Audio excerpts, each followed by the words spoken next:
Today on Fashion Guide, an all-new format for a Kazakh fashion show. Ainur Turisbek exhibits real street fashion. Kazakh designers making it big in Milan. Ayazhan Zhaksybai shares the news. And an overview of the most important fashion week of the world, the Paris Fashion Week. A breakthrough event, an all-new concept, a shocking show. It's all about Ainur Turisbek. Kazakhstan's most unpredictable conceptual designer had her spring collection show in a completely new format, unlike any fashion week. It was an open-air show with live music, stage actors, and a record number of models. The main characters were enigmatic fashion directors, as put by the founder, an actress of the Almaty Artishock Theater, and the fashion show director Veronika Nasalskaya. In general, to me, it's all a kind of performance where fashion integrates into a modern city. The models and actors had different agendas. Models did their thing, beautifully displaying clothes. Actors were interacting with them somehow, and I think that this encountering of static and dynamic work was in itself a performance. The show was performed at a pedestrian bridge in a huge park during the day. There was no dress code, no invitations or red carpets. The fashion show was for everyone. Ainur Turisbek is questioning the somewhat unnecessary and unnatural fashion glamour. Instead of glitzy looks, the designer offered the real fashion of the streets. The collection's main message is originality and the national identity, says Ainur. The collection's slogan is "Boyirgan Ketpedi," which means everything that is mine will be mine. It's a positive message. I want people to believe in all of it. It's a step back from glamour into reality. It's faith in life and in yourself. No more glamour, artifice, or lies. The models' looks were as natural as they could be, with no striking makeup or haircuts to direct the public's attention to the impeccable designer and her craftswork with leather, one of the most difficult materials there is. The new collection uses 6 types of leather, including perforated, burned, and crispy leather. There were biker jackets and waistcoats, shirts, kimonos, wide and narrow pants, and special leather dresses with chiffon inserts. I like this style. It's more than just daring. I like that she's got it all. Sex appeal, because leather dresses are very sexy, in rock and punk and gothic styles. She's able to show both a woman's strength and her feminine grace. Ainur Turisbek's style is admired by many Kazakh fashion lovers, and the number of guests in all-leather outfits at her show is just another sign of that. It looks like Ainur's new show format may determine the new direction for the country's fashion industry development. A designer of her own brand, a resident of many European fashion expos, a screenwriter and director of short fashion films, and a fashion columnist, Ayazhan Zhaksybai seems to be successful in all that she does in the fashion industry. This fall, together with the Kazakh artist Jibek Batayev, she co-created their exhibition Rhythms of Silence. The two are alike in their artistic philosophy, finding the true identity of Kazakh culture.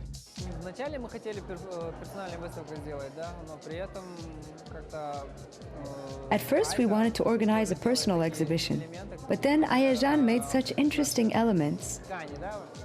Take our fabrics, for example. So the idea to combine art and fashion was hers. And not only that, Ayazhan has brought some good news from Milan. The country's designers had their shows in the Kazakh pavilion at the Expo 2015. Mikhail Kravitz, Laria Jakambayeva, Olga Kim, and Ayazhan Zhaksybai herself had their own collections in Italy's fashion capital during the Milan Fashion Week. Their event was named Expo Fashion Day.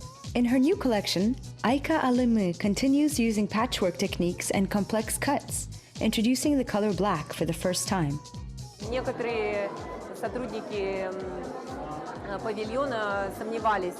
Some people in the pavilion had doubts about our show, because the Milan Expo's slogan is "Feed the Planet." Fashion didn't seem to be very relevant. But we said that you can feed the planet not just with bread, but with creative ideas. And it actually went very well. All visitors from the pavilion were extremely excited. We got very positive feedback from all Italian and international media representatives that attended. Вся пресса итальянская и международная, которая в это время была в Милане, очень позитивно восприняла. The media paid even more attention to another fashion event with our designers. It was for the first time that the Kazakh designers had shown their collections at the major exhibition White in the scope of the Milan Fashion Week. In the collective corner, Talents from Kazakhstan, our country was represented by Ayazhan Zhaksybai with her brand Ayka Alimi, Mikhail Kravitz, and the brand Jaka Fashion. Все три бренда участника получили предварительные заказы, и некоторые из нас даже получили. All three participating brands already got pre-orders, and some of us even received offers to work with agents. For example, Kravitz got an offer from an agent to distribute his products all over Japan. What's important is that you have to be invited to partake in an event such as White. You have to deserve it. You can't just pay money and go like it's done in Kazakhstan. In Europe, they look at what makes up your collection. Philip and I did a lot of work in the past 7 months. We applied to White and they approved all of our applications.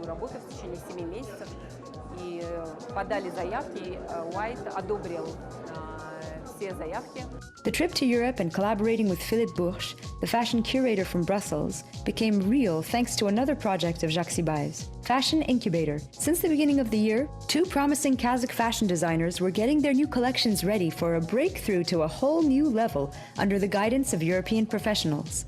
The business experiment became a success. It's a brand new concept from the initial idea to its commercialization. Very often, talent and will is not enough. You have to create collections that people will buy. There are laws and principles on how to make this happen. The result of the first Fashion Incubator is not just a one-time participation of our designers in the Milan exhibition. It also means contracts with foreign buyers, improving the quality of collections, and an invitation to next year's White. No doubt Ayazhan will continue what she does, raising awareness about Kazakh fashion in the world.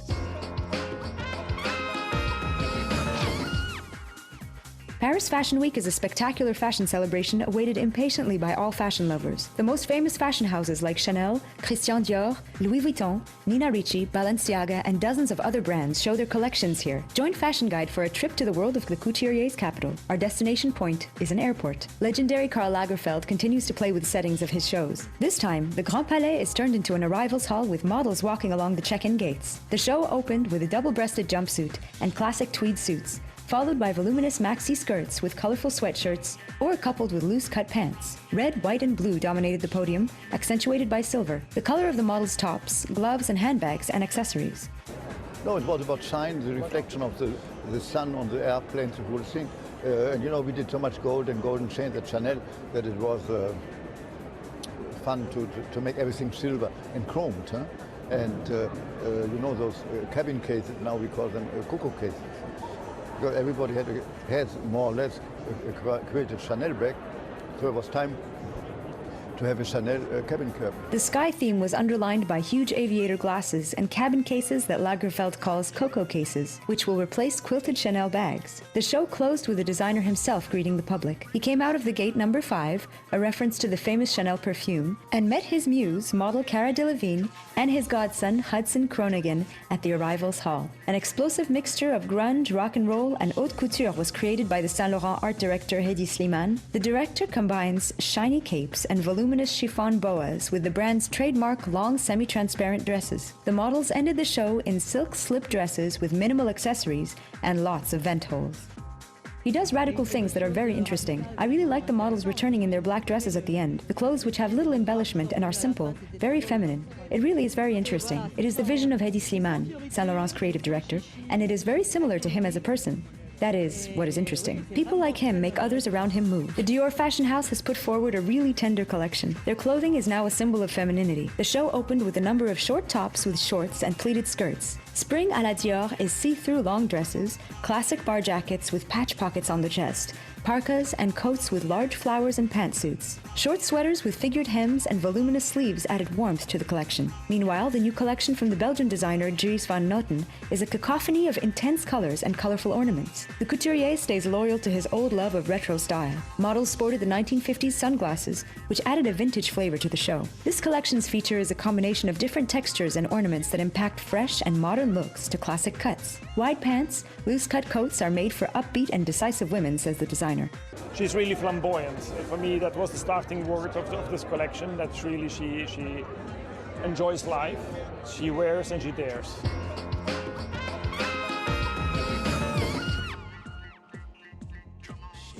And that's all for today. Don't miss our next tour to the exciting world of fashion, style, and beauty with Fashion Guide. Watch us next week on Kazakh TV.